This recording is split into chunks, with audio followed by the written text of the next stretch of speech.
Hello, मेरा नाम है अभिषेक और स्वागत करता हूं एक बार फिर आपके प्यारे चैनल JR ट्यूटोरियल्स में। बच्चों कैसे हो यार आप सभी लोग। आई होप आप लोग बहुत अच्छे होंगे, आपकी पढ़ाई बहुत अच्छी चल रही होगी, एग्जाम पास आने वाले हैं। ठीक है, तो हम लोग ने ऑलरेडी स्टार्ट कर दिया था हमारा लेसन नंबर 8 जिसका नाम है रेस्पिरेशन एंड सर्कुलेशन। ठीक है, रेस्पिरेशन एंड सर्कुलेशन, जिसमें हम लोग ने रेस्पिरेशन वाला पार्ट ऑलरेडी कंप्लीट कर रखा है पिछले कुछ लेक्चर्स में, यानी इसके पहले मैंने ऑलरेडी 3 लेक्चर अपलोड कर दिए हैं। ये मेरा लेक्चर नंबर 4 है। ठीक है, ये लेक्चर नंबर 4 है और इसमें हम लोग आगे कुछ सर्कुलेशन के बारे में डिस्कस करने वाले, क्योंकि रेस्पिरेशन खत्म हो चुका है। सर्कुलेशन में मैंने आपको ऑलरेडी ब्लड के बारे में पढ़ाया हुआ था। ठीक है, ब्लड में कौन कौन सी चीजें प्रेजेंट होती है उसके बारे में पढ़ाया हुआ था, उसको थोड़ा सा और डिटेल में आज हम लोग स्टडी करने वाले हैं। इतनी बातें क्लियर है, समझ में आ रही बात। ठीक है, लेक्चर स्टार्ट करने से पहले आपको कुछ बातें बता दूं। ठीक है, कुछ बातें सुन लो कि हमारा जो JR ट्यूटोरियल्स का एप्लीकेशन है वो भी ऑलरेडी प्ले स्टोर पे अवेलेबल है। तो अगर आपने अभी तक डाउनलोड नहीं किया है तो जाके JR एप्लीकेशन को डाउनलोड कर लेना। उसमें बहुत सारी चीजें, बहुत सारे अच्छे अच्छे कंटेंट आने वाले हैं आप लोगों के लिए, टेस्ट सीरीज आने वाली है, नोट्स आने वाले हैं आप लोग के लिए, तो जरूर से डाउनलोड करके रख लेना। ठीक है, फ्री ऑफ कॉस्ट एप्लीकेशन है, बिल्कुल भी एक भी रुपए देने की आपको जरूरत नहीं है उसमें। इतनी बातें क्लियर है। ऑल्सो अगर आपको मेरे साथ कनेक्ट होना है, ठीक है, मेरे साथ कनेक्ट होना है, मुझसे कुछ बातें करनी है, मुझसे कुछ शेयर करना है आप लोग को, या आपके कुछ डाउट पूछने हैं मेरे पूरे सेशन के थ्रू, जितने मैंने आपको सेशन पढ़ाए हैं लेसन नंबर 1 से लेकर लेसन नंबर 8 तक, या इसके आगे वाले आने वाले जो भी लेसन मैं पढ़ाऊंगा उसमें कुछ भी डाउट हो आपको, तो आप मेरे इंस्टाग्राम आईडी पे आके डायरेक्टली मुझे मैसेज कर सकते हैं, आप मेरे से बातें डायरेक्टली कर सकते हैं। वहां पे बहुत बच्चे अपने डाउट पूछते हैं, तो आप भी आके जरूर से पूछ सकते हैं। इतनी बातें क्लियर है। तो आज हम लोग स्टार्ट करने जा रहे हैं हमारा लेक्चर नंबर 4। ठीक है, एक और बार बोल दे रहा हूं, अगर आप इसके पहले वाले लेक्चर नहीं देखे तो जाके उसको देख लेना, बहुत ज्यादा जरूरी है। ठीक है, बहुत ज्यादा जरूरी है, बेसिक चीजें और बहुत सारी चीजें मैंने इंपॉर्टेंट चीजें भी आपको उसमें सिखाई हुई हैं, जो आपके बोर्ड के पॉइंट पर्सपेक्टिव से बहुत ज्यादा इंपॉर्टेंट है। ठीक है, इतनी बातें क्लियर है। सो आ जाओ स्टार्ट करते हैं हमारा लेसन। ठीक है, हमारा लेसन स्टार्ट करते हैं जिसमें हम लोग ने ब्लड के बारे में बात करना शुरू किया था। तो मैंने आपको क्या बताया था कि ब्लड के अंदर 2 प्रकार की चीजें प्रेजेंट होती है। ब्लड 2 चीजों से बना हुआ है, एक plasma that is liquid part. ठीक है, लिक्विड पार्ट, उसके अंदर क्या क्या होता है मैंने आपको ऑलरेडी लास्ट लेक्चर में डिस्कस किया था, एक छोटा सा वीडियो बनाया था ना। ये लेक्चर थोड़ा सा लंबा होने वाला है, तो आराम से बैठ जाओ एक जगह पे और पूरा लेक्चर अटेंड करो, बुक पेन ले लो और नोट्स बनाते जाओ मेरे साथ साथ। ठीक है, जो जो चीजें मैं बोल रहा हूं उतना नोट्स बनाते जाओ, जो जो मैं पढ़ा रहा हूं ना इतना आपके बोर्ड के लिए सफिशिएंट है। ठीक है, इतना इनफ है आपके बोर्ड के लिए। अगर आप इतना पढ़ लेते हो तो आपके आराम से 90 to 95% आ जाएंगे इस सब्जेक्ट से। ठीक है, इतनी बातें क्लियर है। सो ब्लड के अंदर 2 चीजें प्रेजेंट होती है, एक प्लाज्मा और एक सेल्स। ठीक है, एक प्लाज्मा और एक सेल्स। प्लाज्मा क्या है? ब्लड वाला पार्ट था, सॉरी लिक्विड वाला पार्ट था। ठीक है, ब्लड क्या है? लिक्विड वाला पार्ट, जिसके अंदर मोस्टली क्या प्रेजेंट था? 90% वाटर। ठीक है, जिसने लास्ट वाली वीडियो देखी उसको समझ में आ रहा होगा, ओनली 90% क्या प्रेजेंट है? वाटर प्रेजेंट है। ठीक है, और जो दूसरी चीज है दैट इज सेल्स। ठीक है, तो इसके बारे में बात नहीं कर रहा हूं, ये मैंने आपको ऑलरेडी पढ़ा दिया था। आज हम लोग सेल्स के बारे में डिस्कस करेंगे कि सेल्स के अंदर कौन कौन सी चीजें प्रेजेंट होती हैं। तो सेल्स की बात करूं तो there are 3 types of cells जो हमारे ब्लड में प्रेजेंट होते हैं। कौन कौन से सेल्स है? एक है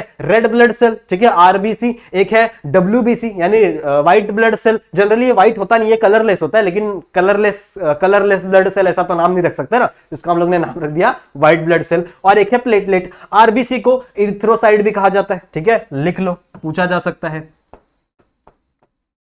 इरिथ्रोसाइट।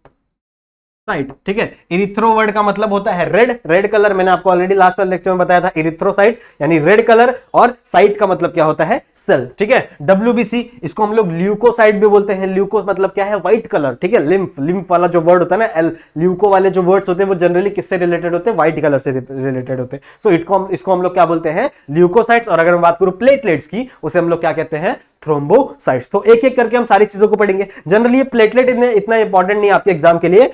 RBC और WBC बहुत ज्यादा चांसेस होते हैं राइट शॉर्ट नोट आने के, कि एग्जामिनर क्वेश्चन दे देगा कि right a short note on RBC या फिर right a short note on WBC, तो आपको उसको समझाना पड़ेगा। ठीक है, उसको बहुत सारी चीजें आपको बतानी पड़ेंगी। मैं आपको बताता हूं कौन कौन सी चीजें आपको मेंशन करनी है, उससे ज्यादा आपको पढ़ने की जरूरत इस टॉपिक से नहीं है। तो सबसे पहले हम लोग डिस्कस करेंगे RBC के बारे में। देखो, सेल्स की बात करें, ठीक है, अगर मैं सेल्स की बात करूं तो सेल्स कितने होते थे पूरे ब्लड में? मैंने आपको बताया था प्लाज्मा 55%, याद करो, प्लाज्मा 55% और सेल्स कितने होते हैं? 45%। उस 45% सेल्स में 99%, ठीक है, सेल्स की बात करूं तो उस 45 में से भी अगर उसको भी 100 लू ना, तो उसके भी 99% सिर्फ क्या प्रेजेंट होता है? RBC। ठीक है, 99%। सबसे ज्यादा कौन सा सेल प्रेजेंट है? RBC प्रेजेंट है आपके ब्लड के अंदर। कितने प्रेजेंट है भैया? ये 99%। इसको इरिथ्रोसाइट भी कहा जाता है, ये मैंने ऑलरेडी लिखा हुआ है यहाँ पे। ठीक है, जैसे मैंने अभी आप लोगों को बताया कि इसको हम लोग क्या कहते हैं? इरिथ्रोसाइट। ओके, क्यों भैया ये रेड कलर का होता है? क्यों रेड कलर का होता है? बिकॉज इसके अंदर एक पिगमेंट प्रेजेंट होता है जिसे हम लोग क्या कहते हैं? हीमोग्लोबिन। मैंने आपको रेस्पिरेशन वाले टॉपिक में बताया था कि हीमोग्लोबिन का फंक्शन क्या होता है? ऑक्सीजन को पकड़ लेना, ठीक है? वो ऑक्सीजन को पकड़ लेता था और उसको अपने साथ बाइंड कर करके दूसरे सेल्स तक जाता था। सही बात है। सो ये एक पिगमेंट है। दिस इज अ पिगमेंट जो प्रेजेंट होता है आरबीसी के अंदर। किसके अंदर प्रेजेंट होता है? आरबीसी के अंदर। और हीमोग्लोबिन बना हुआ है आयन का, ठीक है? किसका बना हुआ है वो? आयन। आयन पता है ना, Fe, आप लोग पढ़ते रहोगे केमिस्ट्री में, दैट इज आयन, Fe। और आयन हमेशा कौन सा कलर देता है? रेड कलर देता है। आप लोग ने सुना होगा ना, मार्स, हमारा जो मार्स प्लेनेट है वो रेड कलर का क्यों है? इसे रेड प्लेनेट क्यों बोलते हैं? क्योंकि इसके अंदर बहुत ज्यादा आयरन प्रेजेंट है। तो जनरली हीमोग्लोबिन भी आयरन, हीमोग्लोबिन के अंदर आयरन प्रेजेंट होता है, इसीलिए वो ब्लड का कलर कौन सा कलर दिखता है हम लोग को? रेड कलर का दिखता है, क्योंकि सबसे ज्यादा आरबीसी ही प्रेजेंट है, ठीक है? सबसे ज्यादा आरबीसी ही हमारे ब्लड में प्रेजेंट होता है। कितना प्रेजेंट होता है? 99%। ये आप लिख सकते हो अपने एग्जाम में, ठीक है? सबसे ज्यादा मोस्ट अबंडेंट सेल ये है। फिर अगर मैं बात करूं किसके अंदर कितना प्रेजेंट होता है, तो मेल्स के अंदर अराउंड कितने प्रेजेंट होते हैं? 5.1 to 5.8 मिलियन पर mm क्यूब, ठीक है? mm क्यूब मतलब क्या होता है? देखो, सेंटीमीटर, ठीक है? सेंटीमीटर से छोटा क्या होता है? मिलीमीटर, ठीक है? सेंटीमीटर छोटा क्या होता है? मिलीमीटर। आप लोग के पास स्केल होगी ना, तो उस पे 1 सेंटीमीटर, 2 सेंटीमीटर, इसके बीच में भी कुछ 10 लाइंस होंगी, ठीक है? इसके बीच में भी क्या होती है? 10 लाइंस होती है। 1, यहाँ पे 1, 2, सो ये क्या है? मिलीमीटर से, ठीक है? ये क्या है? मिलीमीटर से। तो इन 1 मिलीमीटर, अब आपको किसी का भी वॉल्यूम निकालना है, ठीक है? किसी का भी क्या निकालना है? वॉल्यूम। तो वॉल्यूम कैसे निकालते हैं? जरा मैथ्स वाले बच्चे दिमाग लगाओ। Length into breadth into height, ठीक है? Length into breadth into height. उसी से हम लोग क्या निकालेंगे? वॉल्यूम। तो इस 1 मिलीमीटर की लेंथ निकालेंगे, 1 मिलीमीटर की ब्रेथ निकालेंगे और 1 मिलीमीटर क्या निकालेंगे? हाइट। तो ये क्या हो जाएगा? mm स्क्वायर, यानी मिलीमीटर, सॉरी स्क्वायर बोल रहा हूं, मिलीमीटर क्यूब, ठीक है? मिलीमीटर क्या हो जाएगा? क्यूब, क्योंकि millimetre into millimetre into millimetre. Length भी क्या है? मिलीमीटर में, ब्रेथ भी क्या है? मिलीमीटर में, और हाइट भी क्या है? मिलीमीटर में। तो अगर मिलीमीटर को 3 बार मल्टीप्लाई करो तो वो क्या हो जाएगा? Millimetre cube. मतलब 1 मिलीमीटर के अंदर, ठीक है? 1 मिलीमीटर जितने ब्लड के अंदर कितने आरबीसी प्रेजेंट होंगे? अराउंड 5.1 to 5.8 मिलियन, ठीक है? 5.1 to 5.8 मिलियन आरबीसी प्रेजेंट होंगे, ठीक है? 1 मिलियन मतलब 10 लाख, तो अराउंड 51 लाख टू 58 लाख, ठीक है? अगर मैं लाख में कन्वर्ट करूं तो ये कितना हो जाएगा? Around 51 lakh to 58 lakh RBC present होंगे। कितने? 1 mm क्यूब में। ये बात हो रही है मेल की। और अगर मैं वहीं फीमेल की बात करूं, ठीक है, तो फीमेल के अंदर थोड़ा सा आरबीसी का काउंट कम होता है। कितना होता है? 4.3 to 5.2, ठीक है? 4.3 to 5.2 मिलियन पर mm क्यूब। इतनी बातें क्लियर है, ठीक है? मैं आरबीसी की लाइफ स्पैन क्या कितनी होती है? एक आरबीसी की लाइफ स्पैन कितनी होती है? एक आरबीसी सिर्फ और सिर्फ 120 डेज तक ही जिंदा रहता है, ठीक है? एक आरबीसी की लाइफ स्पैन कितनी होती है? सिर्फ 120 दिन। 120 दिन वो आपके अंदर बॉडी में रहेगा, उसके बाद उसकी डेथ हो जाएगी, ठीक है? उसके बाद उसकी क्या हो जाएगी? डेथ। वो मर जाएगा। कहां पे मरेगा वो आपको पता होना चाहिए। उसकी डेथ होती है लीवर और स्प्लीन में, ठीक है? आपकी बॉडी के अंदर ऑर्गन्स है, लीवर में और स्प्लीन में, वहां पे उसकी डेथ हो जाती है। इसीलिए उसे ग्रेवयार्ड ऑफ द आरबीसी भी कहते हैं। ग्रेवयार्ड मतलब जहां पे लोगों को दफनाते हैं ना, मतलब मार के नहीं, जो मर जाता है उसको दफना देते हैं, तो वहां उसको ग्रेवयार्ड बोलते हैं ना। तो लीवर और स्प्लीन को आरबीसी का ग्रेवयार्ड बोला जाता है, क्योंकि यहां पे क्या होती है? उनकी डेथ होती है। इतनी बातें क्लियर है? फिर अगर मैं बात करूं फॉर्मेशन की, तो कहां पे फॉर्मेशन हो रहा है? देखो, जनरली जितने भी सेल्स है मेरे बॉडी में, ठीक है, जितने बॉडी में बात कर रहा हूं, जितने भी ब्लड सेल्स हैं, that is RBC, WBC, platelet, ये सब कुछ बनते हैं एक ही जगह पे, दैट इज बोन मैरो और रेड बोन मैरो। कहां पे बनते हैं ये? हमारे रेड बोन मैरो में बनते हैं, ठीक है? कहां पे प्रेजेंट होते हैं? ये रेड बोन मैरो में बनते हैं। और अगर मैं स्पेशली आरबीसी की बात करूं, तो आरबीसी के बनने की प्रोसेस को हम लोग क्या कहते हैं? इरिथ्रोपोइसिस, ठीक है? क्या कहते हैं इसे? इरिथ्रोपोइसिस। आपके बुक में दिया हुआ है, उसे अंडरलाइन कर लेना, बहुत इंपॉर्टेंट वर्ड है। तो आरबीसी के बारे में इतनी चीजें समझ में आ गई। क्या क्या बोला मैंने? सबसे ज्यादा अबंडेंट है, कितना? 99% प्रेजेंट होते हैं। आरबीसी को हम लोग क्या कहते हैं? रेड ब्लड सेल या फिर इरिथ्रोसाइट भी कह सकते हैं। फिर मैं बात करूं, ये रेड कलर के होते हैं। क्यों होते हैं रेड कलर के भैया? क्योंकि इनके अंदर एक पिगमेंट प्रेजेंट होता है जिसका नाम है हीमोग्लोबिन, ठीक है? फिर मैं बात करूं, ये मेल के अंदर कितने प्रेजेंट होते हैं? मेल के अंदर 5.1 to 5.8 मिलियन पर mm क्यूब, और फीमेल की बात करूं तो 4.3 to 5.2 मिलियन पर mm क्यूब। इतनी बातें क्लियर है? फिर अगर मैं इसकी लाइफ स्पैन की बात करूं, कितने दिन जिंदा रहेंगे, तो ये अराउंड 120 डेज तक जिंदा रहते हैं। और अगर मैं फॉर्मेशन की बात करूं तो कहां फॉर्म हो रहे हैं? ये रेड बोन मैरो में फॉर्म हो रहे हैं। इनके फॉर्मेशन की प्रोसेस को क्या बोलते हैं हम लोग? इरिथ्रोपोइसिस। और अगर मैं बात करूं डेथ की, कहां पे मरते हैं? ग्रेवयार्ड कहां है इनका? So it is known as liver and spleen, ठीक है? लिवर और स्प्लीन को इसका ग्रेवयार्ड कहा जाता है। तो इतनी बातें समझ में आई, ठीक है? आरबीसी के बारे में इतनी बातें समझ में, इतना ही इंपॉर्टेंट है इसके बारे में। नेक्स्ट अगर मैं बात करूं, ठीक है, नेक्स्ट अगर मैं बात करूं तो दैट इज डब्ल्यूबीसी। ठीक है। WBC क्या होते हैं? WBC are the white blood cell, ठीक है, या फिर व्हाइट ब्लड कॉर्पस्कुलस भी कह सकते हैं इसे। इसको हम लोग ल्यूकोसाइड भी कहते हैं, ठीक है। इसे हम लोग क्या कहते हैं? ल्यूकोसाइड। कितने प्रेजेंट होते हैं? बहुत कम प्रेजेंट होते हैं, ठीक है। WBC बहुत कम प्रेजेंट होते हैं। कितने? 5000 से लेके 11,000 तक, ठीक है। 5000 से लेके 11,000 तक पर mm3, वही वाला फंडा वापस, ठीक है, वही वाला सेंटीमीटर। सो 5000 से लेके 11,000 आरबीसी WBC प्रेजेंट होते हैं 1 mm3 के अंदर। इतनी बातें क्लियर है? इसका मैंने और भी बहुत सारी चीजें आप लोगों को सिखाने। देखो आरबीसी सॉरी WBC, आरबीसी आता है बारे में। तो WBC, ठीक है, WBC दो टाइप के होते हैं। एक होते हैं ग्रैन्युलोसाइट और एक होते हैं ए ग्रैन्युलोसाइट। ग्रैन्युलोसाइट मतलब क्या? कि उनके जो सेल होते हैं ना, उस सेल्स के अंदर छोटे छोटे ग्रैन्यूल्स प्रेजेंट होंगे, ठीक है। छोटे छोटे क्या प्रेजेंट होंगे? ग्रैन्यूल्स प्रेजेंट होंगे। तो इसके हिसाब से मैं WBC को दो पार्ट्स में डिवाइड कर देता हूं, ठीक है। WBC को दो पार्ट में डिवाइड कर देता हूं, आ जाओ, ठीक है। WBC कितने पार्ट में डिवाइड हो जाएगा? दो पार्ट में डिवाइड हो जाएगा। एक हो जाएगा ग्रैन्युलोसाइट, ठीक है। ग्रैन्युलोसाइट मतलब जिसके अंदर क्या प्रेजेंट होंगे? ग्रैन्यूल्स प्रेजेंट होंगे। अब ग्रैन्यूल्स हम लोग को नॉर्मली दिखते नहीं है, ठीक है। ब्लड के अंदर हम लोग सेल्स के अंदर हम लोग को ग्रैन्यूल जनरली दिखते नहीं है। तो इसको कैसे डिटेक्ट करोगे? तो आप क्या करोगे? इसके ऊपर एक डाई डालोगे। डाई समझते हो? कलरिंग एजेंट, ठीक है। उसके ऊपर डालोगे जिससे वो क्या हो जाएगा? कुछ कलर शो करेगा, ठीक है। तो जो अब टोटल देखो तीन टाइप के हम लोग को पढ़ना है, ठीक है। एक होगा जो एसिडिक डाई से ग्रैन्यूल्स दिखाएंगे, ठीक है। एक होगा जो एसिडिक डाई से ग्रैन्यूल दिखाएगा। फिर एक होगा जो बेसिक डाई से ग्रैन्यूल दिखाएगा। मतलब हम लोग को सिर्फ ग्रैन्यूल पता होना चाहिए, ठीक है। ग्रैन्यूल होना चाहिए उसके अंदर, तो वो ग्रैन्युलोसाइट है। अगर उसके अंदर ग्रैन्यूल प्रेजेंट है उस सेल के अंदर, तो वो क्या है? कहलाएगा ग्रैन्युलोसाइट कहलाएगा। इतनी बातें क्लियर है? वो क्या कहलाएगा? ग्रैन्युलोसाइट कहलाएगा। तो ग्रैन्युलो तीन प्रकार के हो सकते हैं, या तो वो एसिडिक हो सकते हैं, ठीक है, मतलब वो एसिडिक डाई से ही हम लोग को शो करे, या फिर वो बेसिक डाई से शो करे, या फिर वो न्यूट्रल, ठीक है। अब न्यूट्रल का मतलब क्या है? कि दोनों से नहीं शो करेंगे, ऐसा नहीं, वो दोनों से शो करेंगे, ठीक है। न्यूट्रल मतलब क्या? कि वो एसिडिक डाई से भी दिखेंगे हम लोग को और बेसिक डाई से भी हम लोग को दिखेंगे। इतनी बातें क्लियर है? वहीं अगर मैं बात करूं दूसरा टॉपिक क्या है? दूसरा क्या है? ए ग्रैन्युलोसाइट। ए ग्रैन्युलोसाइट, ठीक है। ए ग्रैन्युलोसाइट। ए ग्रैन्युलोसाइट मतलब क्या? कि जिनके अंदर ग्रैन्यूल्स प्रेजेंट नहीं होते, ठीक है। जिनके अंदर ग्रैन्यूल्स प्रेजेंट नहीं होते। समझ में आया ग्रैन्युलोसाइट क्या होता है और ए ग्रैन्युलोसाइट क्या होता है? ग्रैन्युलोसाइट मतलब क्या? जिनके अंदर ग्रैन्यूल्स प्रेजेंट होंगे। ग्रैन्यूल्स क्या होते हैं? सेल्स के अंदर ऐसे छोटे छोटे स्पॉट्स होते हैं, ठीक है। This are the granules. ऐसे कुछ स्ट्रक्चर्स होते हैं, दिस आर द ग्रैन्यूल्स। तो ग्रैन्यूल्स कितने टाइप के हो सकते हैं?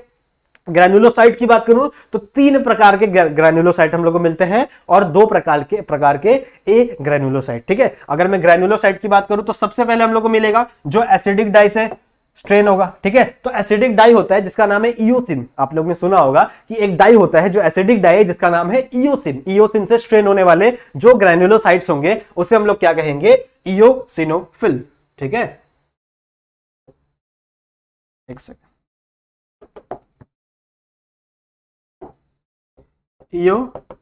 इयोसिनोफिल, ठीक है। इयोसिनोफिल मतलब क्या? ऐसे सेल्स, ठीक है। इयोसिनोफिल मतलब क्या? ऐसे सेल्स जो एसिडिक डाई से क्या हो रहे हैं? स्ट्रेन हो रहे हैं, मतलब एसिडिक डाई से हम लोग को नजर आ रहे हैं, ठीक है। तो इसका मतलब अगर आप उसके ऊपर इयोसिनोफिल डाल दोगे तो आपको ऑरेंज कलर के, कौन से कलर के? ऑरेंज कलर के आप लोग को दिखने लगेंगे ग्रैन्यूल्स, ठीक है। इतनी बातें क्लियर है? फिर अगर मैं दूसरी बात करूं तो दूसरे होते हैं दैट इज जो बेसिक डाई से स्ट्रेन हो जाए, तो उसे हम लोग कहेंगे बेसोफिल्स। इस बेसोफिल्स, देखो बेसो मतलब क्या है? बेसिक, ठीक है, अल्कलाइन डाई। और फिल्स मतलब क्या? फिल्स मतलब लव, ठीक है, प्यार। मतलब उनको जिस डाई से प्यार है, जिस डाई से वो क्या होते हैं? स्ट्रेन होते हैं, उसी को क्या बोलते हैं हम लोग? फिल्स। तो ये इयोसिनोफिल से स्ट्रेन होता है तो इसे इयोसिनोफिल कहते हैं, ठीक है। इयोसिन से स्ट्रेन होता है इयोसिनोफिल। और ये किससे स्ट्रेन हो रहा है? बेसोफिल से, मतलब बेसिक फ्यूल से, बेसिक बोल रहा हूं, ठीक है, बेस से स्ट्रेन हो रहा है जिसे हम लोग क्या कहेंगे? बेसोफिल्स। इतनी बातें क्लियर है? और जो हमारा थर्ड है दैट इज न्यूट्रल, ठीक है। वो एसिडिक से भी स्ट्रेन हो जाता है, बेसिक से भी स्ट्रेन हो जाता है, तो उसे हम लोग क्या कहेंगे? न्यूट्रोफिल। उसे हम लोग क्या कहेंगे?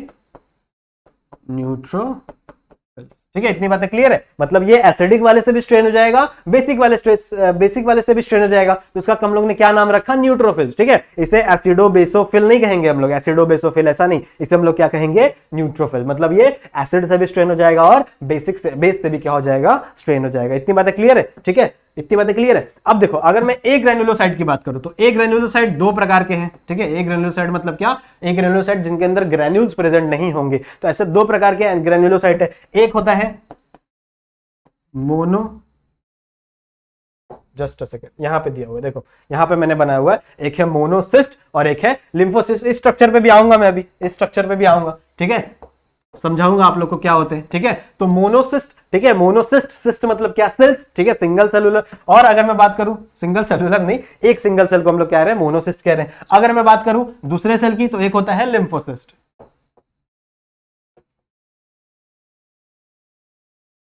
ठीक है, या फिर ल्यूकोसिस्ट भी हम लोग उसे कहते हैं, लिम्फोसिस्ट, ल्यूकोसिस्ट आप कह सकते हो। सो देयर आर कितने टोटल टाइप है, 5 टाइप है। देखो यहाँ पे भी दिखाया ना मैंने, लिम्फोसिस्ट यहाँ पे दिखाया ना। तो टोटल कितने टाइप के डब्ल्यूबीसी हम लोग को मिल रहे हैं, टोटल 5 टाइप के डब्ल्यूबीसी मिल रहे हैं, ठीक है। टोटल कितने टाइप के डब्ल्यूबीसी मिल रहे हैं, 5 टाइप के डब्ल्यूबीसी मिल रहे हैं, लेकिन वो 2 कैटेगरीज में डिवाइडेड है, ठीक है, 2 कैटेगरीज में डिवाइडेड है। कौन कौन सी 2 कैटेगरी है, एक ग्रैनुलोसाइट की कैटेगरी है और एक नॉन ग्रैनुलोसाइट की कैटेगरी है। तो मतलब इसके पास भी कुछ ग्रैन्यूल्स प्रेजेंट होंगे, इसके पास भी कुछ ग्रैन्यूल्स प्रेजेंट होंगे और इसके पास भी कुछ ग्रैन्यूल्स प्रेजेंट होंगे। इतनी बातें क्लियर है। इसके पास कोई ग्रैन्यूल नहीं है, इसके पास भी कोई ग्रैन्यूल नहीं है। अगर मैं बात करूं इनके न्यूक्लियस की, ठीक है, अगर मैं बात करूं इनके न्यूक्लियस की, तो इयोसिनोफिल का जो न्यूक्लियस होता है, ठीक है, वो कुछ ऐसे हेडफोन की शेप का होता है, ऐसा कुछ शेप का होता है, ऐसे दिख रहा है, ठीक है, कुछ इस शेप का न्यूक्लियस प्रेजेंट होता है, ठीक है। इसे हम लोग कहते हैं बाइलोब्ड न्यूक्लियस। इसे हम लोग क्या कहते हैं, इस शेप को न्यूक्लियस, इस शेप के न्यूक्लियस को हम लोग क्या कहते हैं, दैट इज बाइलोब्ड न्यूक्लियस। इतनी बातें क्लियर है, ये सब एग्जाम में नहीं आने वाला, इतना कुछ डीपली नहीं लिखना है आप लोग को, बस आपको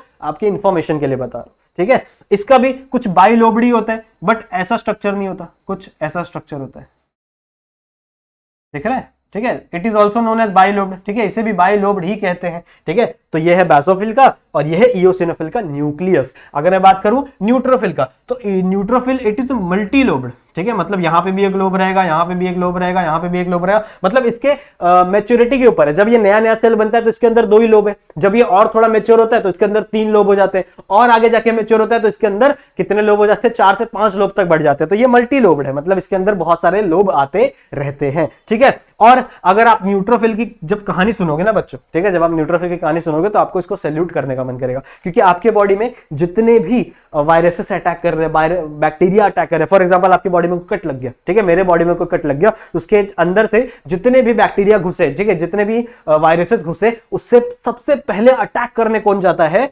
न्यूट्रोफिल जाता है, ठीक है। और सबसे ज्यादा नंबर क्वांटिटी में मारा भी न्यूट्रोफिल जाता है, ठीक है।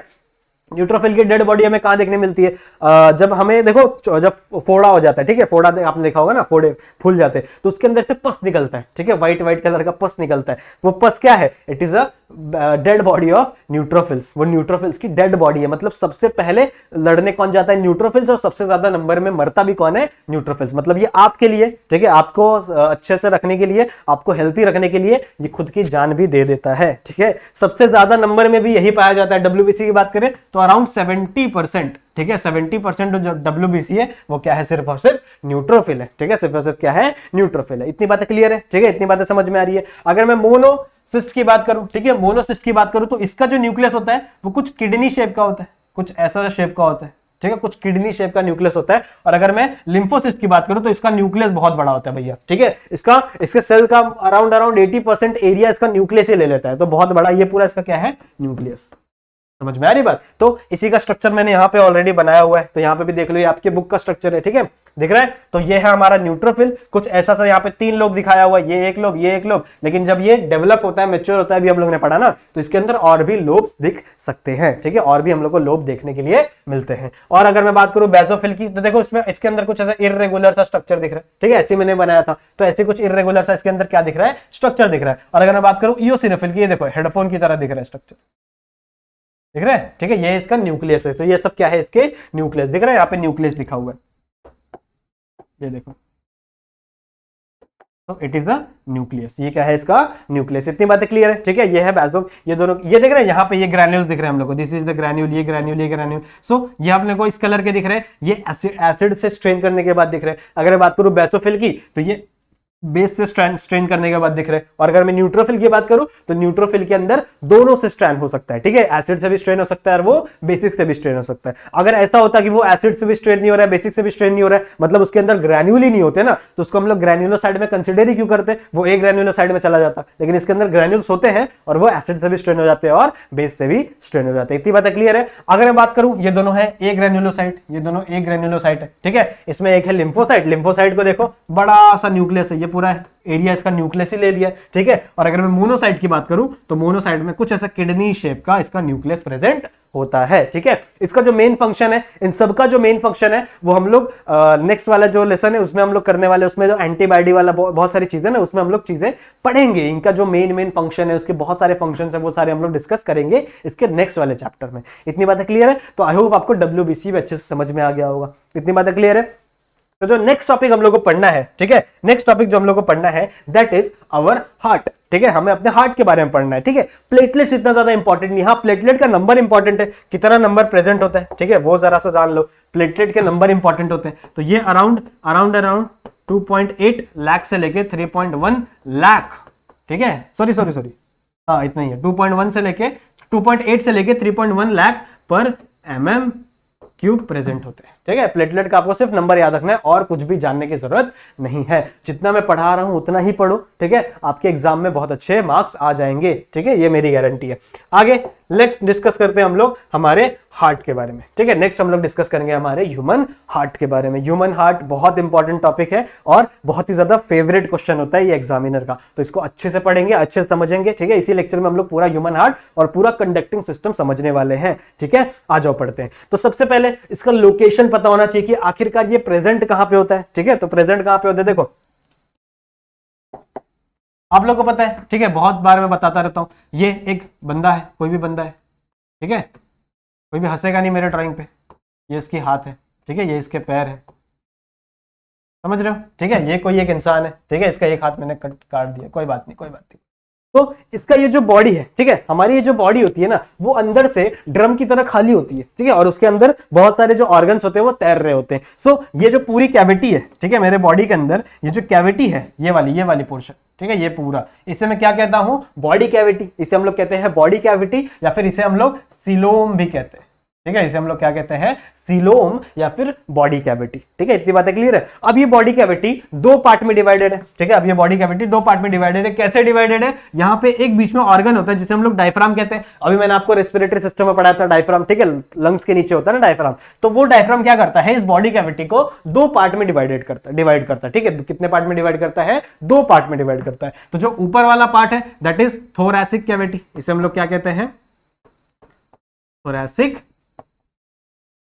कैविटी, ठीक है। ऊपर वाले पार्ट को हम लोग क्या कहते हैं, थोरैसिक कैविटी। और ये जो नीचे वाला पार्ट है इसे हम लोग कहते हैं एब्डोमिनल कैविटी, ठीक है। इसे हम लोग क्या कहते हैं, एब्डोमिनल कैविटी। मतलब यहाँ पे हमारा स्टमक, यहाँ पे हमारा स्मॉल इंटेस्टाइन, लार्ज इंटेस्टाइन और जो इसके जो लोअर वाला पोर्शन है उस पर रिप्रोडक्टिव ऑर्गन भी प्रेजेंट होते हैं। सो ये है मेरा एब्डोमिनल कैविटी, ये मेरा थोरैसिक कैविटी। अब इसी थोरैसिक कैविटी में क्या प्रेजेंट होता है, लंग, ठीक है। इसी थोरैसिक कैविटी में क्या प्रेजेंट होता है, लंग्स। तो फॉर एग्जाम्पल ये एक लंग, ठीक है, और ये एक लंग, ठीक है। तो लंग्स के बीच में, ठीक है, लंग्स के बीच में भी कुछ स्पेस प्रेजेंट होता है। थोड़ा अच्छे से बना दूं,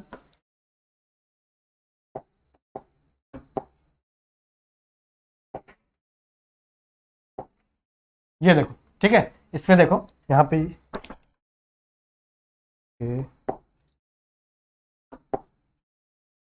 अब मिटा, कभी कभी बात नहीं मानता ये।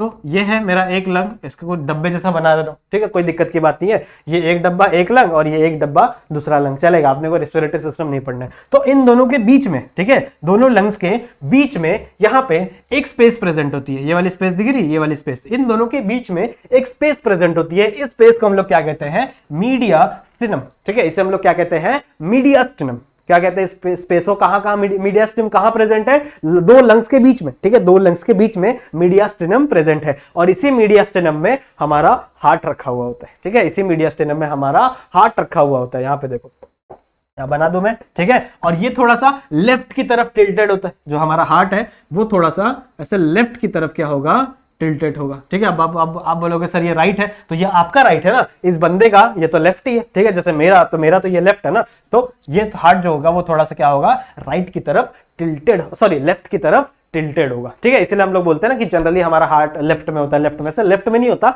वो प्रेजेंट सेंटर में ही है, बट उसका जो नीचे वाला पोर्शन है, देखो हार्ट ऐसा चौखीला सा होता है, ऐसे ऊपर सा ऐसा रीजन होता है और नीचे से ऐसा ऐसा होता है चौखीला, ठीक है, समझ रहे हो। तो ये वाला जो पोर्शन है ये धसा हुआ होता है स्मॉल लंग्स के अंदर, ठीक है। इसीलिए जो लंग्स होता है वो थोड़ा सा डिप्रेशन देखने के लिए मिलता है। जो लेफ्ट वाला लंग है उसके अंदर हमें ऐसा थोड़ा सा ऐसे डिप्रेशन देखने के लिए मिलता है, समझ में आ रही बात, क्योंकि वहां पे हार्ट प्रेजेंट होता है, समझा। तो हार्ट का लोकेशन समझ में आएगा कहां मिलता है, ठीक है। अगर मैं बात करूं कवरिंग की, ठीक है, अगर मैं बात करूं हार्ट की कवरिंग की, तो हार्ट की कवरिंग को हम लोग कहते हैं पेरिकार्डियम, ठीक है। हार्ट की कवरिंग को हम लोग क्या कहते हैं, पेरिकार्डियम। और दो प्रकार की पेरिकार्डियम होती है, एक होता है फाइब्रस पेरिकार्डियम और एक होता है सीरियस पेरिकार्डियम। कहां प्रेजेंट होता है, आ जाओ दिखाता हूं। ये फॉर एग्जांपल मेरा हार्ट है, इसी स्ट्रक्चर में बना देता हूं मैं। तो ये फॉर एग्जांपल मेरा हार्ट है, तो इसमें सबसे पहले जो सबसे बाहर कवरिंग प्रेजेंट होगी दैट इज फाइब्रस पेरिकार्डियम, और उसके अंदर जो प्रेजेंट होगा दैट इज सीरियस पेरिकार्डियम। और जो दोनों ये है मेम्ब्रेन है, ये दोनों डबल लेयर्ड होती है, ठीक है। ये दोनों मेम्ब्रेन कैसी होती है, डबल लेयर्ड होती है। मतलब इसके बाहर एक मेम्ब्रेन प्रेजेंट होगी, ये मेरी फाइब्रस पेरिकार्डियम, और यहां पे एक और मेम्ब्रेन, समझ रहे हो। और इसके अंदर से फाइबर्स भरे होते हैं, फाइबर्स समझते हो ना, ठीक है। इसके अंदर क्या भरे होते हैं, ऐसे फाइबर्स भरे हुए होते हैं। ये कौन सी कवरिंग है, इट इज फाइब्रस पेरिकार्डियम, ठीक है। ये कौन सी पेरिकार्डियम है, फाइब्रस पेरिकार्डियम। और इस फाइब्रस पेरिकार्डियम के अंदर यहाँ पे कुछ एपिथेलियल सेल, ठीक है, समझते हो ना एपिथेलियल सेल, तो यहाँ पे कुछ एपिथेलियल सेल की कवरिंग होगी। तो एक कवरिंग यहाँ पे प्रेजेंट होंगी, ठीक है, स्क्वामस एपिथेलियम की सेल, यहाँ पे पढ़े हो ना आप लोग। तो एक यहाँ पे प्रेजेंट होगी जो बाहर बाहर दिख रही है, दिख रहा है, ठीक है। एक ये कवरिंग प्रेजेंट होगी और एक इस हार्ट के ऊपर ऐसे प्रेजेंट होगी,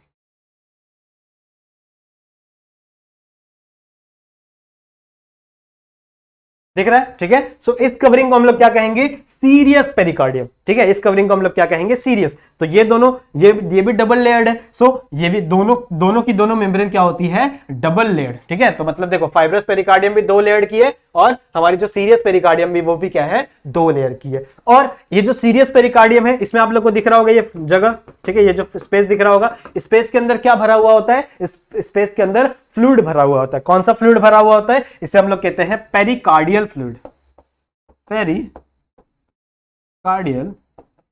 फ्लूइड, ठीक है। इसके अंदर क्या भरा हुआ होता है, पेरिकार्डियल फ्लूइड भरा हुआ होता है। इसका काम क्या है, फ्लूइड का फंक्शन क्यों वहां पे पानी भर रखा है, इसका फंक्शन है शॉक को एब्जॉर्ब करना, ठीक है। अगर आप चल रहे हो, अगर आपको कोई धक्का दे दिया, ठीक है, आप गिर गए कहीं पे, या फिर आपके चेस्ट पे कोई ऐसा लग गया, तो आपके हार्ट को भी क्या हो सकता है वहां पे, ठीक है, वहां पे शॉक लग सकता है। शॉक समझते हो ना, वेव्स जा सकते हैं हार्ट के पास, जिससे हार्ट के फंक्शनिंग पे भी बहुत ज्यादा इंपैक्ट पड़ सकता है। तो ऐसा कुछ हार्ट के पास ना पहुंचे, ठीक है, वो शॉक्स हार्ट के पास ना पहुंचे, इसकी वजह से ऐसे कुछ यहां पे क्या भरा हुआ है, लिक्विड भरा हुआ है, जो क्या करेगा, शॉक को क्या करेगा, एब्जॉर्ब कर लेगा। इतनी बातें क्लियर है। सो ये है एक स्ट्रक्चर, एक लोकेशन कहां पे हार्ट प्रेजेंट होता है, और उसकी एक्सटर्नल, ठीक है, एक्सटर्नली वो कैसे कैसे प्रेजेंट होता है, उसका एक्सटर्नल कवरिंग्स के बारे में हम लोग ने डिस्कस कर लिया। एक्सटर्नल कवरिंग की बात करूं तो इसकी कवरिंग को हम लोग क्या कहते हैं, पेरिकार्डियम, ठीक है। This is the external covering.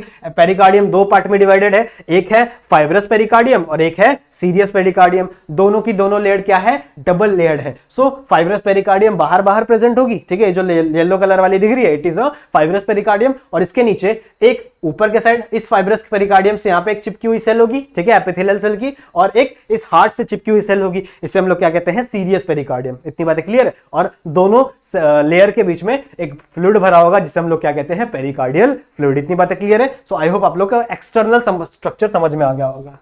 It is external structure of heart, ठीक है। ये क्या है, एक्सटर्नल स्ट्रक्चर ऑफ हार्ट है। बट अभी भी ये एक पूरा अच्छे से हम लोग ने हार्ट को नहीं देखा, तो अब हम लोग देखेंगे internal structure. External structure discuss कर लिया, अब थोड़ा सा हम लोग इंटरनल की तरफ बढ़ेंगे, देखेंगे इसके अंदर कौन कौन सी चीजें प्रेजेंट होती हैं, ठीक है। तो आ जाओ, सबसे पहले हम लोग क्या पढ़ेंगे, इंटरनल स्ट्रक्चर, ठीक है। इसको मैंने खाली छोड़ा था यहाँ पे, अच्छा। सो दिस नेक्स्ट हम लोग क्या पढ़ना है, internal structure of human heart. तो हम लोग को बेसिक बात है, इतना पता है कि जो ह्यूमन हार्ट है वो 4 चेंबर का होता है, ठीक है। ह्यूमन हार्ट क्या होता है, 4 चेंबर का होता है। जो ऊपर वाला चेंबर है उसे हम लोग एट्रियम कहते हैं, और नीचे वाला चेंबर को हम लोग क्या कहते हैं, वेंट्रिकल्स, ठीक है। तो ऊपर वाले साइड को हम लोग क्या कहेंगे, एट्रियम, और इसके नीचे वाले को क्या कहेंगे, वेंट्रिकल, ठीक है। उसके नीचे वाले को क्या कहेंगे हम लोग, वेंट्रिकल। तो अब ये हार्ट है, ठीक है, ये एक हार्ट का प्रॉपर सा स्ट्रक्चर है, कुछ ऐसा सा स्ट्रक्चर होता है, ठीक है, ये एक आपके हार्ट का प्रॉपर सा स्ट्रक्चर है। सो फॉर एग्जांपल मैं आपके सामने खड़ा हूं और आप मेरे हार्ट को स्टडी कर रहे हो। सो ये मेरा राइट साइड होगा और ये मेरा क्या होगा, लेफ्ट साइड होगा। ठीक है, so ये मेरा क्या हो, ये मेरा राइट साइड और ये मेरा left side. So it is right side और ये क्या होगा, लेफ्ट। देखो राइट और लेफ्ट बहुत इंपॉर्टेंट है। ठीक है, आपको एग्जाम में भी ऐसा ही डायग्राम बनाना है, यहां पे आपको राइट दिखाना है और यहां पे आपको लेफ्ट दिखाना है। भले ही आपका राइट है, ठीक है, आप देख रहे हो ना, तो आपके लिए ये राइट होगा, लेकिन मेरे लिए, अगर आप मेरे पे स्टडी कर रहे हो, मेरे हार्ट पे स्टडी कर रहे हो, अगर मैं इसके हार्ट पे स्टडी कर रहा हूं, तो क्या होगा, इस पर्सन का कौन सा है, ये राइट, इस पर्सन का कौन सा, सॉरी ये लेफ्ट है। ठीक है, तो ये होगा लेफ्ट वाला पोर्शन, ठीक है, और ये होगा राइट वाला पोर्शन। इतनी बातें क्लियर है। ऊपर वाले जगह क्या कहते हैं हम लोग, एट्रियम। ठीक है, ऊपर वाले पोर्शन को हम लोग क्या कहते हैं, एट्रियम। तो ये वाला जो पोर्शन दिख रहा है, it is a right atrium. ठीक है, इसे मैं क्या कहूंगा, it is a right atrium. और इसके नीचे वाला जो पोर्शन है, ये वाला पोर्शन है, it is a right ventricle. समझ में आ रही बात। ठीक है, तो ये है राइट एट्रियम, ये है राइट वेंट्रिकल। इतनी बातें क्लियर है। फिर नेक्स्ट अगर मैं बात करूं, सो ये वाला लेफ्ट वाला साइड है, तो एक लेफ्ट एट्रियम और नीचे वाला क्या हो जाएगा, लेफ्ट वेंट्रिकल।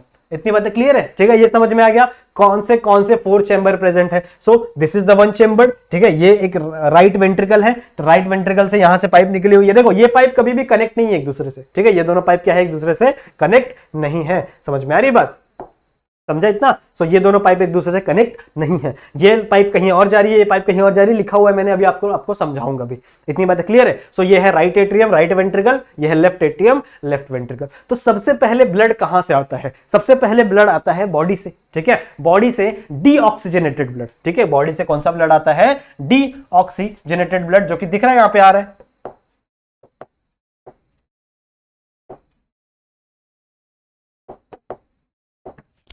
इसको थोड़ा सा शिफ्ट कर देते हैं आप, तो नीचे डाल दो, कि मुझे यहाँ पे बहुत सारी चीजें सिखानी है। तो देखो यहां से दो जगह से दो यहाँ पे पाइप दिख रही है यहाँ पे। ठीक है, it is a one pipe, जहां से क्या आ रहे हैं, ब्लड आ रहे हैं, किसमें, राइट एट्रियम में। ठीक है, सो ये बॉडी से आ रहा है। कहां से आ रहा है ब्लड, बॉडी से आ रहा है। तो एक पाइप है जो नीचे वाले ब्लड को वापस हार्ट में भेज रही है, और एक ऊपर वाले ब्लड को हार्ट में भेज रही है। देखो अब ऊपर भी तो ब्लड है, मेरे ब्रेन में भी तो ब्लड रहता है, ब्रेन में भी तो सेल्स को एनर्जी की जरूरत है, तो वहां पे ब्लड जाएगा। तो ऊपर से एक पाइप आती है हार्ट में, ठीक है, और नीचे से एक पाइप आती है हार्ट में। तो ये नीचे वाली पाइप है। ठीक है, तो जो ऊपर वाली पाइप है और जो नीचे वाली पाइप है, उसे हम जो ब्लड को हार्ट में लेकर आती है, ठीक है, ब्लड को हार्ट में लेकर आती है, उसे हम लोग कहते हैं वेना कावा। ठीक है, उस पाइप को हम लोग क्या कहते हैं, वेना कावा। ठीक है, उस पाइप को हम लोग क्या कहते हैं, वेना कावा। अब देखो दो पाइप है, एक नीचे से आ रही है, तो नीचे वाले को हम लोग कहेंगे इंफीरियर वेना कावा, मतलब वो नीचे साइड से, नीचे वाला जो ब्लड है उसको लेकर आ रही है।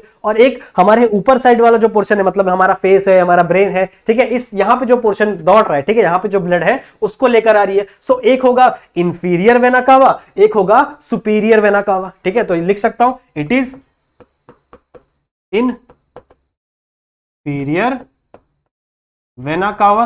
ठीक है, ये है inferior vena cava. Vena cava का जनरल सा फंक्शन है डीऑक्सीजनेटेड ब्लड को हार्ट के अंदर डाल देना। ठीक है, डीऑक्सीजनेटेड ब्लड को हार्ट, कहीं लिख लो, डीऑक्सीजनेटेड ब्लड को हार्ट में डालने का काम किसका है, वेना कावा का। तो दो वेना कावा है। ठीक है, एक इंफीरियर वेना कावा जो कि बॉडी के नीचे वाले पार्ट से हार्ट ब्लड लेके आ रहा है, और एक है सुपीरियर वेना कावा जो ऊपर वाले पार्ट से, ठीक है, ऊपर वाला जो भी ब्लड है वहां से ब्लड लेकर आ रहा है जो। ठीक है, तो ये है इंफीरियर वेना कावा, ये है सुपीरियर वेना कावा। ठीक है, वीसी लिख दिया मैंने क्योंकि स्पेस थोड़ा सा कम है। सो it is inferior vena cava. तो फॉर एग्जांपल यहां से ब्लड आ गया, बहुत सारा ब्लड आ गया बॉडी से। ठीक है, डीऑक्सीजनेटेड ब्लड आ गया। कौन सा ब्लड है ये, डीऑक्सीजनेटेड ब्लड। तो डीऑक्सीजनेटेड ब्लड को अपन कौन से कलर से दिखाएंगे, चलो येलो कलर से दिखाते हैं। ठीक है, येलो कलर अभी तक सिर्फ मैंने हेडिंग में यूज किया ना, तो मैं येलो कलर से डीऑक्सीजनेटेड ब्लड को दिखाऊंगा, और रेड कलर से अपन ऑक्सीजनेटेड ब्लड को दिखाएंगे। तो सबसे पहला क्या होगा, ये आया येलो कलर से। ठीक है, ये आया मेरा येलो कलर, यानी डीऑक्सीजनेटेड ब्लड। ठीक है, इस पूरे स्ट्रक्चर को ध्यान से समझ लो। ठीक है, ध्यान से समझ लो क्योंकि बहुत इंपॉर्टेंट है ये। सो सबसे पहला क्या आया, डीऑक्सीजनेटेड ब्लड। कहां से आया, बॉडी से। ठीक है, कहां से आया, बॉडी से। दो हो गया ना, एक ही हो आना चाहिए।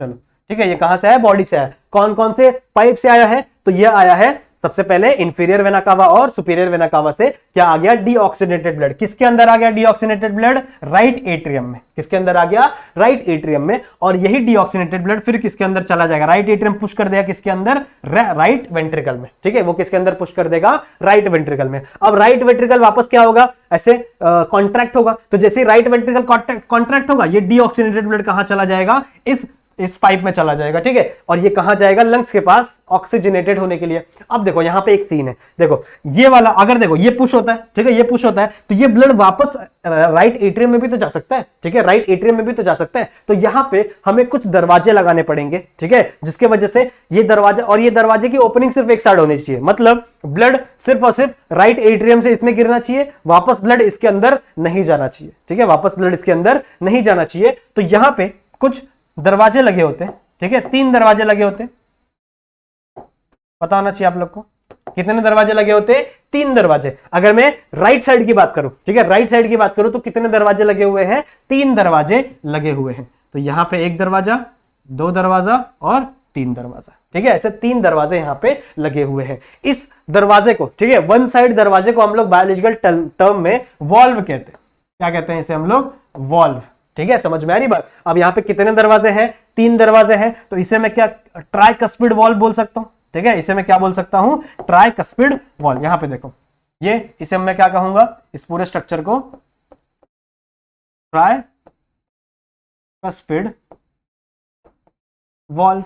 सही बात है। ठीक है, इस दरवाजे का काम क्या है कि ये सिर्फ ऊपर से, है ना, समझ रहे हो, राइट एट्रियम से ब्लड डालेगा राइट वेंट्रिकल के अंदर। ठीक है, वापस जब वेंट्रिकल पुश होगा तो ये दरवाजे क्या हो जाएंगे, बंद हो जाएंगे। देखो ऐसे दरवाजे होते हैं, ऐसे। ठीक है, ऐसे करके दरवाजे होते हैं। तो जब ऊपर से ब्लड आता है, ठीक है, तो ये दरवाजे ऐसे खुल जाते हैं। लेकिन जब वापस ब्लड आएगा, ठीक है, वापस ब्लड आएगा तो ये यहां पे प्रेशर मारेगा, जो ब्लड है ना, ये इस साइड प्रेशर मारेगा, जिसकी वजह से ये ऐसे वापस बंद हो जाएंगे। ठीक है, ये दरवाजे वापस क्या हो जाएंगे, ऐसे बंद हो जाएंगे, जिसकी वजह से वापस जो ब्लड है वो राइट एट्रियम में ना चला जाए। ठीक है, राइट एट्रियम में ना चला जाए, इसके लिए क्या हो जाएगा, ये दरवाजा फिर ऐसे बंद हो जाएगा बिकॉज ऑफ द प्रेशर। ठीक है, ब्लड के प्रेशर की वजह से वो क्या हो जाएगा, बंद, और वो फिर किस पाइप में, इस वाले पाइप में चला जाएगा, किसकी तरफ, लंग्स की तरफ। ठीक है, लंग्स की तरफ चला गया। ठीक है, फॉर एग्जाम्पल यहाँ पे लंग्स है, लंग्स की तरफ ये पाइप चली गई यहां पे, और ये क्या हो गए, ऑक्सीजनेट हो गए। ठीक है, ये क्या हो गए, ऑक्सीजनेट हो गए। तो ऑक्सीजनेशन, ऑक्सीजनेटेड ब्लड को मैं रेड कलर से दिखाता हूं।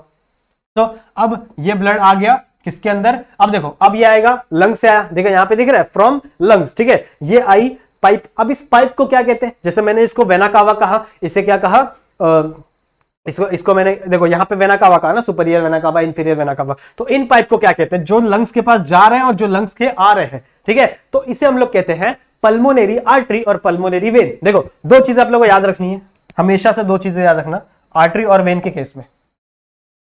चलो एक एक्स्ट्रा शीट लेते हैं, यहां पे समझाता हूं मैं।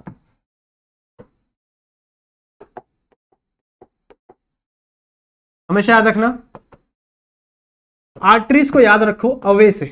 ठीक है, आर्टरीज को याद रखो अवे से। ठीक है, ए से आर्टरीज और ए से अवे, मतलब जो आपका ब्लड हार्ट से दूर लेके जाएगा। ठीक है, जो आपका ब्लड हार्ट से दूर लेकर जाएगा उसे मैं क्या कहूंगा, आर्टरीज। ठीक है, उसे मैं क्या कहूंगा, आर्टरीज। और दूसरा मैं क्या कहूंगा, वेन। ठीक है, दूसरा मैं क्या कहूंगा, वेन। वेन मतलब क्या, पास लेके आना। ठीक है, वेन मतलब क्या, पास लेके आना। तो अगर मैं पास की बात करूं, ठीक है, अब देखो एक याद रख लोगे तो दूसरा भी अपने आप याद हो जाएगा। तो अगर आर्टरीज का काम क्या है, अवे लेके जाना, दूर लेके जाओ भैया। ठीक है, और वेन्स का काम क्या है, ठीक है, वेन्स का काम क्या है, पास लेके आना। ठीक है, वेन्स का काम क्या है, पास लेके आना। तो जब भी आप हार्ट से दूर लेके जाओगे, ठीक है, जब भी आप हार्ट से दूर जाओगे तो आप आर्टरी वर्ड का यूज करोगे। जब भी आप हार्ट के पास आओगे तो आप कौन सा वर्ड का यूज करोगे, वेन्स वाले वर्ड का यूज करोगे। हमेशा याद रखो। ठीक है, इसमें कंफ्यूज नहीं होना है, बस ये याद रख लो कि आर्टरीज का मतलब क्या है, अवे लेके जाना। तो अब देखो ये हार्ट से दूर जा रहा है, अगर ये लंग्स के पास जा रहा है मतलब ये हार्ट से दूर जा रहा है। तो हार्ट के लंग्स के केस में एक एक्स्ट्रा हम लोग वर्ड या ऐड करते हैं, दैट इज पल्मोनरी। ठीक है, दैट इज क्या यूज करते हैं हम लोग, पल्मोनरी। तो हमेशा ये वाला जो ये है पाइप है, ठीक है, ये कहां जा रहा है, लंग्स के पास जा रहा है। देख रहे हो, ये कहां जा रहा है, लंग्स के पास जा रहा है, मतलब ये हार्ट से अवे जा रहा है। सो ये क्या हो जाएगा, आर्टरी। और अगर मैं बात करूं लंग्स के, तो लंग्स के केस में हम लोग एक वर्ड यूज करेंगे, दैट इज पल्मोनरी। तो इसका नाम क्या हो जाएगा, पल्मोनरी आर्टरी, पल्मोनरी आर्टरी। ठीक है, फिर मैं बात करूं, देखो ये पास आ रहा है, हार्ट के क्या आ रहा है, ये पास आ रहा है, तो इट इज अ वेन और ये कहां से आ रहा है, लंग्स की में आ रहा है। ठीक है, अगर लंग्स का केस नहीं होगा तो नॉर्मल इसे आर्टरी और वेन कहेंगे, लेकिन अगर लंग्स की बात करें तो इसमें एक वर्ड ऐड कर देना अपने को, पल्मोनरी। तो अब ये कहां से आ रहा है, लंग्स के आ रहा है इसके पास, तो इसे क्या कहेगा, मैं क्या कहूंगा, मैं वेन्स, और इट इज अ पल्मोनरी।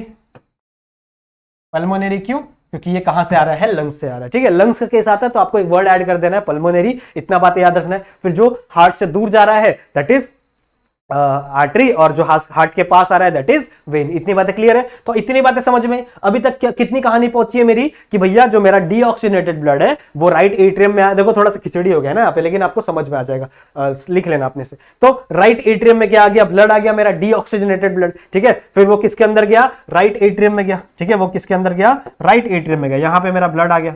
ठीक है, फिर इस राइट एट्रियम ने क्या किया, पुश किया, तो ये वर्ड वापस भागना चाहा। ठीक है, वापस ऊपर जाना चाहा, तो इस यहां से वापस ऊपर नहीं जा सकता, क्योंकि यहां पे क्या है, दरवाजे हैं जो कि बंद हो चुके हैं। ठीक है, तो ये सिर्फ कहां जाएगा, इस पल्मोनरी आर्टरी में जाएगा। ठीक है, पल्मोनरी आर्टरी से फिर ये कहां जाएगा, लंग्स के पास जाएगा, और फिर वहां से ऑक्सीजनेट हो गए, फिर किसके अंदर घुसेगा, ये लेफ्ट एट्रियम में घुसेगा। फिर किसके अंदर घुसेगा, ये लेफ्ट एट्रियम में घुसेगा। इतनी बातें क्लियर है। तो जैसे ये लेफ्ट एट्रियम में घुसा, ठीक है, लेफ्ट एट्रियम में घुसा, उसके बाद ये लेफ्ट एट्रियम में यहां घुसा। ठीक है, उसके बाद ये वापस किस में जाएगा, अब ये जाएगा लेफ्ट वेंट्रिकल में। ठीक है, ऊपर आने के बाद अब ये वापस कहां जाता है, लेफ्ट वेंट्रिकल में। अब लेफ्ट वेंट्रिकल इसको कहां भेजना चाहता है, पूरी बॉडी में भेजना चाहता है, क्योंकि पूरी बॉडी को क्या चाहिए, ऑक्सीजन चाहिए, ऑक्सीजन चाहिए ना।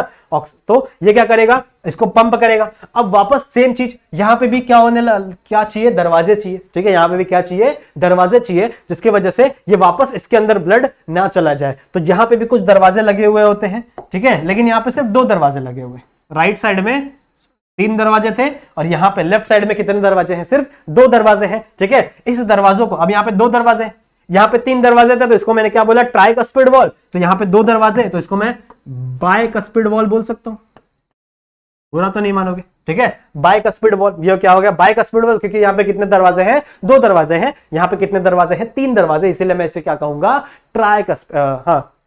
Tricuspid wall. ठीक है, यहां पे क्या है, ट्राइकस्पिड वॉल, यहां पे क्या है, बाइकस्पिड वॉल। अब ये इसके अंदर भागता है। अब देखो यहां पे भी एक वॉल्व होना जरूरी है, इसको मैं थोड़ा मिटा देता हूं। यहां पे भी एक वॉल्व होना जरूरी है। क्यों भैया, क्योंकि जब इसको प्रेस किया जाए, ये जब ये होगा, कॉन्ट्रैक्ट होगा और यहां से ब्लड निकलेगा, तो जब ये रिलैक्स होगा तो वापस तो भी तो ब्लड आ सकता है। ठीक है, ये ब्लड वापस भी तो आ सकता है, इसलिए यहां पे भी एक वॉल्व होना जरूरी है। इस वॉल्व को हम लोग कहते हैं सेमी लूनार वॉल्व। ठीक है, इस वॉल्व को हम लोग क्या कहते हैं, कहां पे लिखे, यहां पे लिख दे, इसे हम लोग कहते हैं सेमी लूनार वॉल्व। आधे चांद की तरह होता है ये। ठीक है, आधा चांद की तरह होता है, इसीलिए इसका नाम क्या है, सेमी लूनार वॉल्व। ऐसे याद रख लेना अपने को। इतनी बातें क्लियर है। ठीक है, अब देखो ये जो दरवाजे हैं, ठीक है, अब इसके ऊपर क्या लग रहा है, प्रेशर लग रहा है। मैंने बोला ऐसे दरवाजे ऐसे खुल जाते हैं और नीचे चले जाते हैं, फिर जैसे वापस आता है ऐसे प्रेशर हो जाता है। तो अगर प्रेशर ज्यादा हो, ठीक है, अगर प्रेशर ज्यादा हो तो ये दरवाजे ऐसे भी तो खुल सकते हैं। ठीक है, अगर प्रेशर ज्यादा लगाया तो ये दरवाजे ऐसे भी तो खुल सकते हैं। ऐसा ना हो इसके लिए यहां पे कुछ थ्रेड्स भी प्रेजेंट होते हैं, कुछ रस्सियां प्रेजेंट होती है, जो क्या करती है, इन सबको पकड़ के रखती है। देखो तो मिटा दूं। ठीक है, अब देखो इसके अंदर ये जो मस्कुलर है, ठीक है, ये जो मसल्स हैं, ये इर्रेगुलर सी होती हैं, ऐसे ऐसे होती हैं। ठीक है, ये कुछ ऐसे ऐसी सी मसल्स होती हैं। इन मसल्स को, ठीक है, इन मसल्स को हम लोग कॉलुमिनार रेक्टाई कहते हैं। वो डिफरेंट केस है, वो भी आपके बुक में दिया है, कॉलुमिनार रेक्टाई, वो अलग बात है। ठीक है, तो ये है मसल्स। इस मसल्स के ऊपर, ठीक है, इन मसल्स के ऊपर एक एक्स्ट्रा स्पेशल मसल्स लगी हुई होती है। ठीक है, ये तो नॉर्मल कॉलम जैसी मसल्स है, इन कॉलम जैसी मसल्स पे एक एक्स्ट्रा ऐसी स्पेशल मसल्स लगी हुई होती है। दिख रहा है यहाँ पे, ये एक स्पेशल मसल लगी हुई है। ठीक है, इस मसल को हम लोग क्या कहते हैं, इस मसल को, ये जो मसल दिख रही है, इसको हम लोग कहते हैं पैपिलेरी मसल।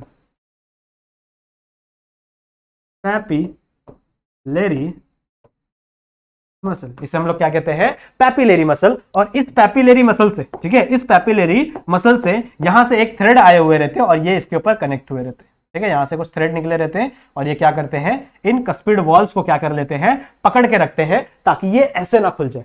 ठीक है, ये ऐसे लगे हुए हैं। अब यहां से प्रेशर ज्यादा हुआ तो ये ऐसे भी खुल सकते हैं ना, तो ये ऐसे ना खुले, जिसकी वजह से एक थ्रेड लगा हुआ है जो इस कस्पिड वॉल को पकड़ के रखता है। समझ में आपको इतना सब समझ में है। ठीक है, यहां से जो पाइप लेके जा रहे हैं इसे एओर्टा कहते हैं। देखो एओर्टा कहते हैं। ऑल्सो यही पाइप अब कहां जा रही है, ये अवे जा रही है, तो इसी को आप क्या कह सकते हो, आर्टरीज भी कह सकते हो, ठीक है। और यहां से कुछ पाइप्स आती हैं, यहां देखो यहां से पाइप निकलती है जो कहां जा रही है, आपके ब्लड में, बॉडी में जा रही है, ठीक है। ये इसे क्या कह सकते हो आप, आर्टरी। और ये जो वेना कावा था, superior vena cava, inferior vena cava, उसे आप वेन भी कह सकते हो, वेन्स भी कह सकते हो। वेना का मतलब क्या है, वेन्स, और वेन्स का काम क्या होता है, हार्ट के पास आना, ठीक है, हार्ट के पास आना ब्लड को लेके। अब डीऑक्सीनेटेड ब्लड है, ऑक्सीनेटेड ब्लड है, वो आप देख सकते हो, क्योंकि ये हार्ट के पास आ रहा है ऑक्सीजनेट होने के लिए, तो इसके पास डीऑक्सीनेटेड ब्लड होगा। यहाँ पे ये बाहर जा रहा है, ठीक है, बाहर जा रहा है लेकिन ऑक्सीजनेटेड ब्लड लेके जा रहा है, एओर्टा है ना, बाहर जा रहा है लेकिन ऑक्सीजनेटेड ब्लड लेके जा रहा है। वहीं अगर मैं इस आर्टरी की बात करूं, कहां गया, ये वाला आर्टरी की बात करूं, तो इसके पास डीऑक्सीजनेटेड ब्लड है। और इस वेन की बात करूं तो यहाँ पे क्या है,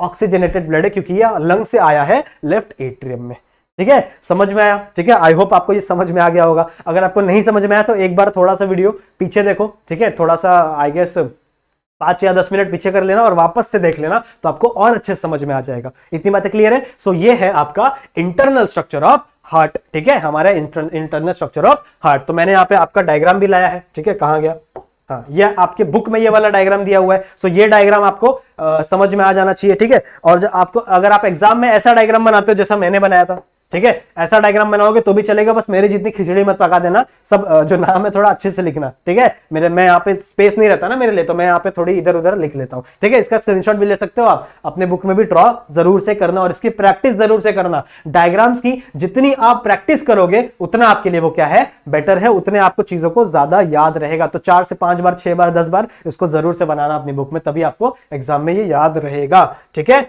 आ जाओ, इस डायग्राम को देख लो, नॉर्मल सा ये डायग्राम है, दिख रहा है, यहां पे दिख रहा है, तो it is a left ventricle, right ventricle.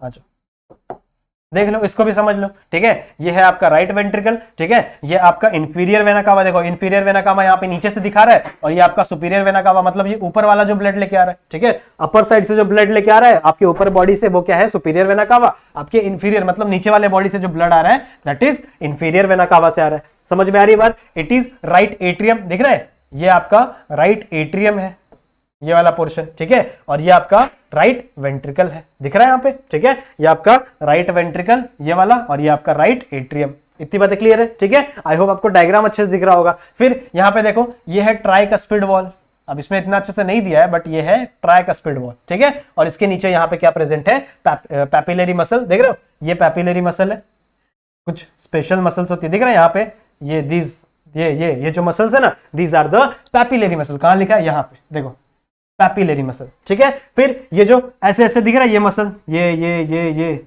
जो मसल दिख रही है, इर्रेगुलर सी मसल दिख रही है, ये क्या है, कॉर्डी टेंडिनी, ठीक है, ये क्या है, कॉर्डी टेंडिनी, जिस टेंडिनी, ये आपके फाइबर्स प्रेजेंट है। इतनी बातें क्लियर है, ठीक है, समझ में आई बात। ओके, ये आपका लेफ्ट एट्रियम, ये आपका लेफ्ट वेंट्रिकल, ठीक है, ये आपका लेफ्ट साइड, ये आपका राइट साइड, ठीक है।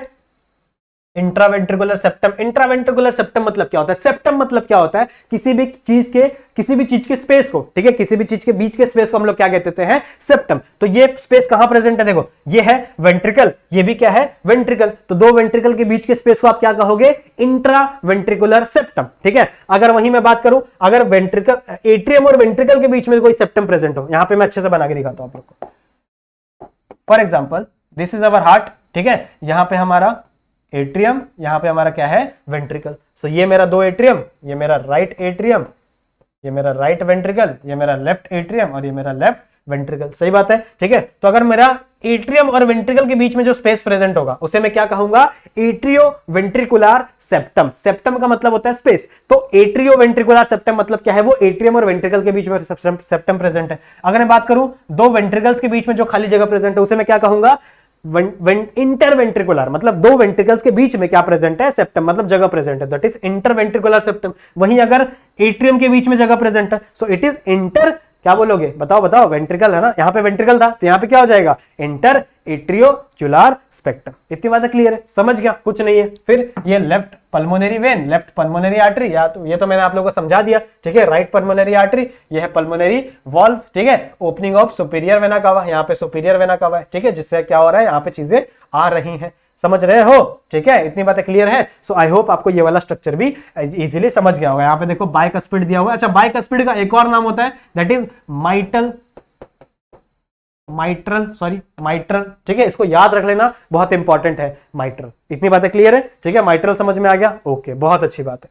नेक्स्ट आ जाओ कंडक्टिंग सिस्टम पे, ठीक है। कंडक्टिंग सिस्टम मतलब क्या कि आपके ब्लड, आपके जो हार्ट है उसके अंदर ब्लड कंडक्ट कैसा होता है। हमें पता है कि हमें हमारे अंदर डबल सर्कुलेशन चलता है, ठीक है, मतलब एक जो ब्लड है वो 2 बार आता है, तो वही हम लोग को इसमें भी देख लेना है, कुछ नहीं है, एकदम सिंपल सा है, एकदम सिंपल सा है। देखो सबसे पहले ब्लड, डीऑक्सीजनेटेड ब्लड किसके अंदर आएगा, राइट एट्रियम में, ठीक है, सबसे पहले डीऑक्सीजनेटेड ब्लड किसके अंदर आएगा, राइट एट्रियम में, फिर वो किसके अंदर घुसेगा, राइट वेंट्रिकल में, ठीक है, वो किसके अंदर घुसेगा, राइट वेंट्रिकल में, फिर राइट वेंट्रिकल वापस क्या होगा, कॉन्ट्रैक्ट होगा और वो किसके अंदर चला जाएगा, इस वेसल के अंदर, पल्मोनरी आर्टरी के अंदर, और वो कहां चला जाएगा, लंग्स के पास, ठीक है, ऑक्सीजनेट होने के लिए। फिर वो ऑक्सीजनेट होके किसके अंदर आएगा वापस, लेफ्ट एट्रियम में, ठीक है, वो किसके अंदर आएगा, लेफ्ट एट्रियम में। फिर लेफ्ट एट्रियम से कहां जाएगा, फिर वो लेफ्ट वेंट्रिकल में, ठीक है, किसके अंदर जाएगा, लेफ्ट वेंट्रिकल में। फिर यहां से वापस पंप होगा और वो फिर एओर्टा के थ्रू कहां चला जाएगा, बॉडी में, ठीक है, एओर्टा के थ्रू। फिर ये बॉडी से डीऑक्सीजनेट हो गए,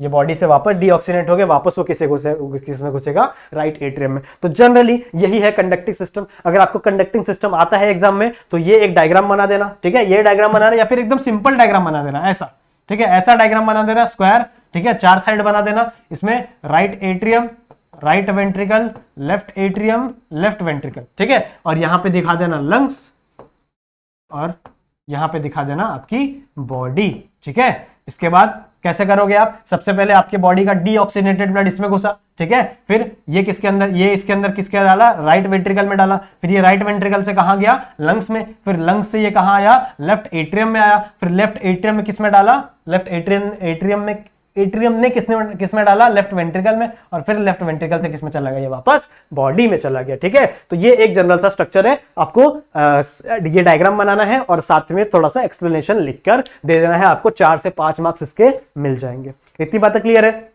समझ में आया, कोई दिक्कत की बात नहीं। आ जाओ नेक्स्ट टॉपिक पे आ जाते हैं, दैट इज कार्डियक साइकिल, ठीक है, नेक्स्ट टॉपिक पे आ जाते हैं, दैट इज कार्डियक साइकिल। जो एक पूरा साइकिल अभी मैंने तुम लोगों को पढ़ाया कि एक ऑक्सीजनेटेड ब्लड को, ठीक है, एक डीऑक्सीजनेटेड ब्लड को ऑक्सीजनेट होके वापस ब्लड के आने तक, ठीक है, जो पूरा एक साइक्लिक प्रोसेस है, इसी को हम लोग क्या कहते हैं, कार्डियक साइकिल। एक कार्डियक साइकिल कितने टाइम में होती है ये आपको पता होना चाहिए, दैट इज 0.8 सेकंड, ठीक है, कितने टाइम में होती है, दैट इज 0.8 सेकंड में एक कार्डियक साइकिल कंप्लीट हो जाती है। मतलब एक बार आपका ब्लड गया लंग्स के पास, ठीक है, फटाक से वहां से क्या ले लिया उसने, ऑक्सीजन ले लिया, वापस आ गया आपके हार्ट में, और फिर वो कहां चला गया, बॉडी के अंदर चला गया। समझ में आ रही बात। तो ये कितने टाइम में हो जाती है, 0.8 सेकंड में। अगर मैं 1 मिनट की बात करूं इसके हिसाब से 0.8 सेकंड में एक साइकिल हो रही है, तो 1 मिनट में कितनी साइकिल होगी, अराउंड 72 साइकिल्स होती हैं, ठीक है, अराउंड कितनी साइकिल्स होगी, 72 साइकिल होंगी। अब एक साइकिल में, मतलब अगर मैं एक साइकिल की बात करूं, एक साइकिल जब ये हो रहा है तो उसमें 70 ml ब्लड क्या होता है, पंप होता है हार्ट के थ्रू, ठीक है, कितना ml ब्लड पंप होता है,